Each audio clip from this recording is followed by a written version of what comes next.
саламатсыздар ма? Баршаларыңызға қайырлы білім болсын. Бұл сабақта сіздер IP-ның адресін өзгертуді және атауын өзгертуді және де окет өзгертуді үйренетін боласыздар. Ең алдымен сіздерге IP иесінің атынан eGov порталына кіру қажет болады.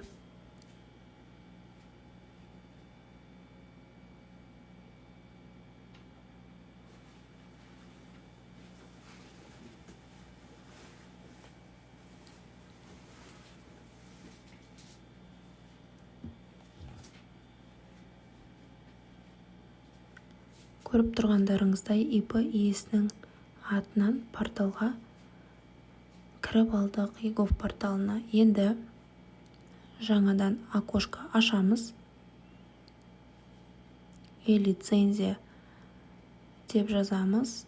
E-лицензия порталына войти деп кіретін боламыз.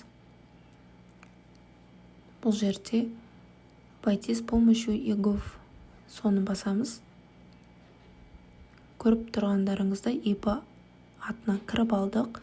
Бұл жерде обслуживание отделына басамыз. 5-ші пункттан 2-ші разделді басамыз. Уведомление об изменении сведений дегенді 2-ші разделді басамыз. Заказать услугу онлайн. Мысалға бізге бұл IP-ның Алматы қаласына адресін өзгертуіміз қажет.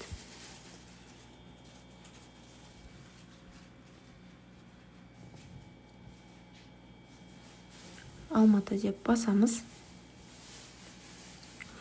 Өздеріңіздің райондарыңызды, адрестарыңызды таңдайсыздар. Көріп тұрғандарыңыздай сіздерге уведомление окошкасын ашып берді. Бұл жерде ештеңке өзгертпейміз. 3-ші разделді да ештеңке өзгертпейміз. Бұл жерде океттері, атаулары шығарып береді. Бұл жерде де ештеңке өзгертпейміз. Мені адрес деп жазылып тұр. Мысалы, сіздерге өздеріңізге керек адресті жазатын боламыз. Почтовый индекстан бастаймыз. Мысалы, бізге Алматының почталық индекс номері қажет болады. Интернетке прям жазатын боласыздар өздеріңізге керек районның почтовый индексін.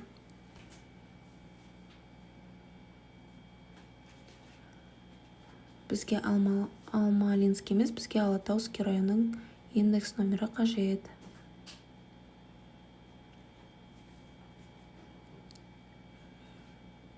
Почта индекс Алматы Алатауский район деп жаздық. Міне интернет бізге почталық индекс номерін шығарып берді. Осыны көшіреміз. Ескерте кететін жағдай, мына жерге бұрынғы IP-ның адресін шығарып бермейді. Бұл жерге прописка аларыңыз қай жерде, сол жердің пропискасын шығарып береді. Мысалы, IP-ның адресі басқа жерде, өзіңіздің қалалық пропискаңыз басқа жерде болып кете береді. Мысалы, өздеріңіз Алматы қаласыңыздан болсаңыз, бірақ та Астана қаласында IP адресі болып тұра бере алады. Ары қарай кеттік. Город Алматы, Алатауский район. Таңдаймыз. Көше атауын жазамыз. Желтоқсан көшесі, мысалы. Номер дома 35 дейміз. Номер телефона жазамыз өзіміздің. Звездочка қойылып тұрған разделдің бәрін толтыруымыз қажет, міндетті түрде. Осының бәрін толтырып алғаннан кейін отправить батырмасын басамыз. Госорганға жібереміз. Рұқсат етіледі немесе етілмейді деген жауапты аламыз. Подтвержден да деген мысалы ответ келді. Далее батырмасын басамыз.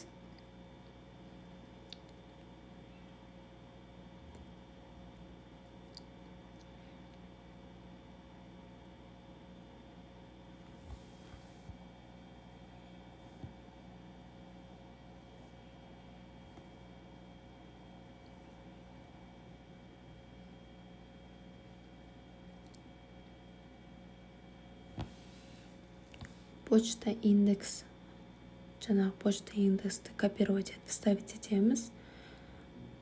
Адрес город Алматы, название улицы Желтоқсан,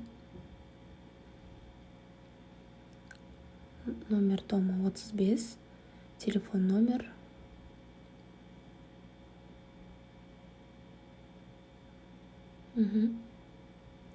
Бәрін толтырдық. Личный имя, адресін өзгерттіңіздер мысалы. Енді названиясын, ИП-нің названиясын өзгертетін болсаңыз, осы жерге жазсаңыз болады. Мен названиясын өзгертпеймін, бұрынғы атауымен қала береді. ИП Береке. Далее батырмасын басамыз. Үшінші раздел, бұл жерде сіздерде окет толтыруға болады және окетті қосуға болады. ИП жалпы 5 бағытта жұмыс істей алады. Мысалы, ИП-ңызға 5 түрлі окет қоссаңыз болады деген сөз.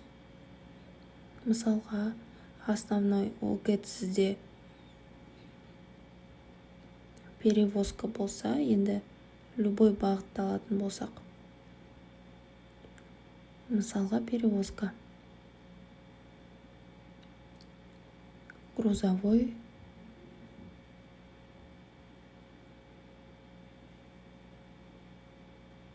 Грузовой автомобиль, перевозка.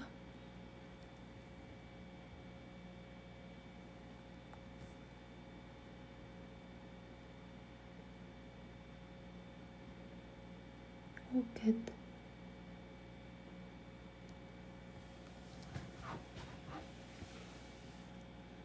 Мысалы, осы окетті аламыз.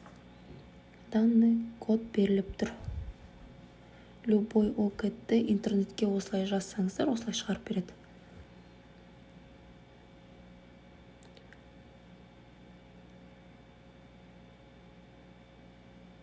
Деятельность грузового автомобильный транспорта. Мен осыны таңдаймыз. Основной окетіміз осы болса, ИП-да, мысалы, басқа да шаруалармен айналысатын болса, осы жерде океттерін таңдап ауыстыра берсеңіздер болады.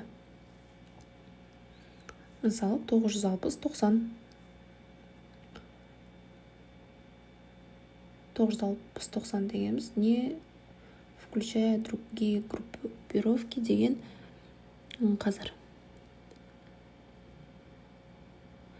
Мысалы, услуганың әр түрімен айналысам деп қойсаңыздар болады. Осылайша 5 окетке дейін таңдасаңыз болады.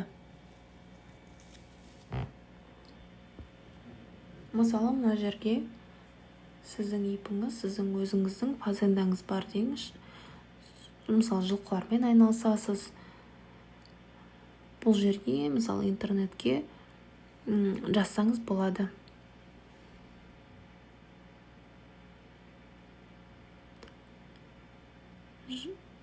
Животноводство, окет деп жазасыздар. Қажет окетті осылай интернет арқылы іздеп, тауып, сізге автоматом тауып береді. Кодты осы жерден копировать етіп, ана жаққа вставить етіп қоя берсеңіз болады. Мені бізге тауып берді. Осыны қазір көшіреміз. 01620.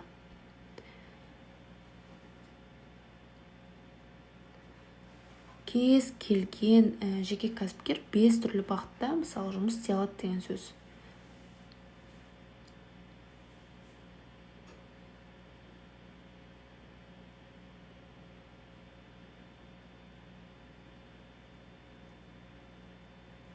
Міне, біз таптық, сохранитті бастық.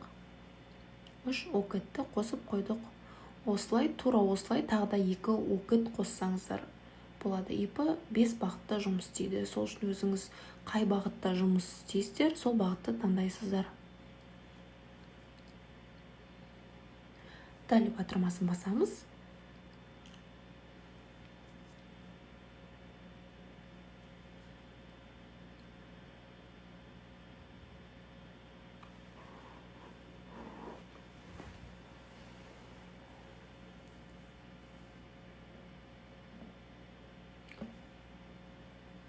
Көріп тұрғандарыңыздай QR арқылы немесе ECP арқылы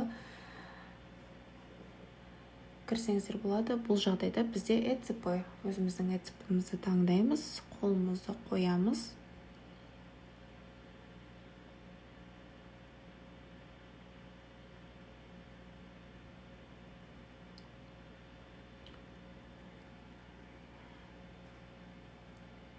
ЭЦП арқылы өздеріңіздің қол қоясыздар. Міне осы жерден скачать уведомление арқылы өз уведомленияларыңызды көшіріп алсаңыздар болады. Барлықтарыңызға қайырлы білім болсын.